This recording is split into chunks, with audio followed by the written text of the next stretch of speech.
"Mom, I really don't want to do this, but I've got to take the plunge. Let me show my skills." Looking into her son's eyes, the mother felt an unprecedented determination. That night, he tracked down Ned to ask if Will stood a chance at winning. Ned didn't answer. Instead, he yanked the sleeping Will up and tossed him outside like yesterday's trash. Let the training begin. To win the race, you've got to brave the cold. It's a rite of passage. Totally fed up, Will took refuge in the doghouse for a night with his furry brothers. Before the sun was up, Uncle was already dragging him. Uncle told him the early bird catches the worm principle. Days before the race, he slept only 5 hours, then 4, then 3. For the final day, sleep was a distant memory. He had to run non-stop until he crossed the finish line. Thus began Will's month of hellish training. To get strong, master focus, endure balance. Win by running more or sleeping less. Sacrifice sleep, embrace darkness, run with the moon, trust your dog most.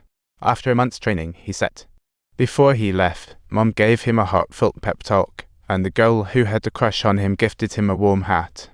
Uncle gave a whistle that played his dad's tunes to command Gus, then encouraged Will. Your dad's always with you, living on in your dreams. Trust your dog and don't forget to believe in yourself. As the train whistled, Will set off, dreams in his heart and family expectations on his back, his first adventure away from home in 17 years. After a day and night's journey, Will reached the venue, as the host enthusiastically introduced global competitors. The robust Icelandic contender, the Norwegian champ, American Cowboys, and the notorious bald champ from the north, Berg. They are all strong rivals for Will, backed by consortia, leaving Will alone. Then, the organizers laid out the competition rules, starting positions decided by lottery. A thrilling 522 km race. Whoever crosses the finish line first is the champion. But suddenly, Will questioned, "I signed up and paid. Why is my name not on the list?"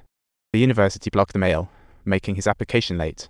Organizers feared Will, who was frail, would collapse in the race. When they found out he had just $2 left, they tried to get him to withdraw, citing a $10 late fee. But just then, a reporter stepped up to lend a hand, willing to cover Will's entry fee. He said if they wouldn't let Will compete, had put the whole debacle in the newspaper. The organizers had no choice but to back down. What Will didn't know was that the reporter's kindness was purely self-serving. He saw dollar signs in a good story. During the break, Berg flexed his bully muscles against Will's Gus, giving him a swift kick. Clearly, he saw Will as a nobody and proceeded to verbally scare the kid into quitting. Luckily, a fellow American popped up just in time to prevent the situation from getting ugly. But the seeds of rivalry had been quietly sown in Will's heart. Meanwhile, in their luxury train, the event organizers were placing bets. They betted whether Will would even last a full day before bowing out. The next day rolled around. With a bang of the gun, the most grand dog sled race in history kicked off. Will barreled ahead, overtaking one competitor after another, while the organizer's train caught up. At this point, he was way ahead, and his face showed a mix of disbelief and joy. Will was thrilled, especially his agent. The better Will did, the closer he got to promotion. Soon, Will hit the first major obstacle, the new suites, a challenge that had him trudging along with his dogs and sled. Just as he managed to heave himself up, he glanced back and saw competitors breezing down the path he blazed.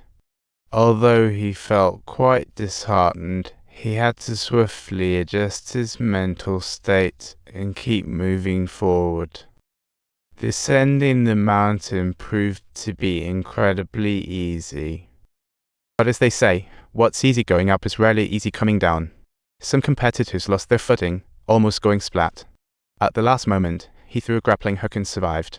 Will's compatriots weren't as lucky, as Berg whipped his dogs to hurry. He even kicked his sled as if it were a soccer ball, just barely avoiding a nasty crash. Talk about a wipeout.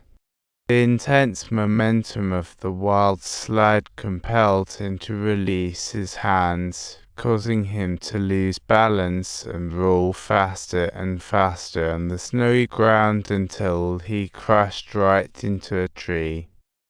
The injured cowboy ended his race. Will took a hit thanks to Gus' rebellious antics, smashing into a fellow competitor's sled, losing him precious ground. In a hurry, he reached the pit stop to find it dark outside. Following the early bird principle, he only got 5 hours to shut eye the fur. He skipped cooking and devoured the special fruit cake his mom made just for him. His agent had an epiphany the next day. There was a story in the paper about an American boy with his mom's homemade cake. Meanwhile, Wolf faced a dilemma. A long frozen lake ahead was a critical point in the race. Haunting images of his father's accident lingered in his mind.